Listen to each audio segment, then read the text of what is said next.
తిరుమల వెంకటేశ్వర స్వామివారి దేవాలయ పవిత్రతను దివంగత సీఎం వైఎస్ రాజశేఖర్ రెడ్డి, ఆయన ముఖ్య అనుచరుడు, బంధువు అయిన భూమన కరుణాకర్ రెడ్డి ఒక ప్రణాళిక ప్రకారం చాలా పద్ధతిగా నాశనం చేశారు. రాజారెడ్డికి ప్రధాన అనుచరుడైన భూమన దేవుళ్లపై బూతు సుప్రభాతం రాసి అరెస్ట్ అయ్యాడు. క్రిస్టియన్ అయిన భూమన శ్రీవారిని పాత చెప్పుతో కొడతా, విగ్రహాన్ని పెకిలిస్తా అన్నాడు. వైఎస్ఆర్ సీఎం అయిన తర్వాత టీటీడీ చైర్మన్ ను చేశారు. అప్పటి నుంచి తిరుమలలో జరిగిన పాపాలకు, అవినీతికి అంతే లేదు.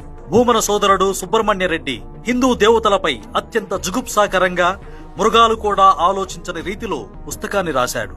అటువంటి వాడికి Jagan Shri Venkateswara employees training academy director పదవిచ్చాడు. స్వామివారికి సేవ చేసే అర్చకులకు శిక్షణ ఇస్తాడంట. భూమన వదిన అయిన కుసుమకుమారిని ఎస్కే యూనివర్సిటీ వీసీగా వైఎస్ఆర్ నియమించారు. మత ప్రచారం చేస్తూ అవినీతికి పాల్పడుతూ అడ్డంగా దొరికిపోయి సస్పెండ్ అయ్యింది. పద్మావతి యూనివర్సిటీ వీసీగా వీణా నోబెల్ దాసును నియమిస్తే అక్కడ ఆమె చేయని దారుణాలు లేవు, ఆమె చేయని పాపాలు లేవు. జగన్ బాబాయ్ వైవి సుబ్బారెడ్డి తిరుమలలో జగన్ రెడ్డి రక్షక గోవిందా అని పాటలు పాడించాడు. తిరుమల పూర్తి స్థాయిలో భ్రష్టు పట్టిపోవడానికి ప్రధాన కారకుడు.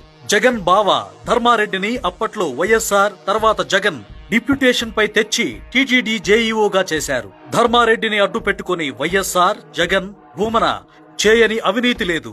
తిరుమల వెంకటేశ్వర స్వామివారి దేవాలయ పవిత్రతను దివంగత సీఎం వైఎస్ రాజశేఖర్ రెడ్డి, ఆయన ముఖ్య అనుచరుడు, బంధువు అయిన భూమన కరుణాకర్ రెడ్డి ఒక ప్రణాళిక ప్రకారం చాలా పద్ధతిగా నాశనం చేశారు. రాజారెడ్డికి ప్రధాన అనుచరుడైన భూమన దేవుళ్లపై బూతు సుప్రభాతం రాసి అరెస్ట్ అయ్యాడు. క్రిస్టియన్ అయిన భూమన శ్రీవారిని పాత చెప్పుతో కొడతా, విగ్రహాన్ని పెకిలిస్తా అన్నాడు. వైఎస్ఆర్ సీఎం అయిన తర్వాత టీటీడీ చైర్మన్ ను చేశారు. అప్పటి నుంచి తిరుమలలో జరిగిన పాపాలకు, అవినీతికి అంతే లేదు. భూమన సోదరుడు సుబ్రహ్మణ్యరెడ్డి హిందూ దేవతలపై అత్యంత జుగుప్సాకరంగా,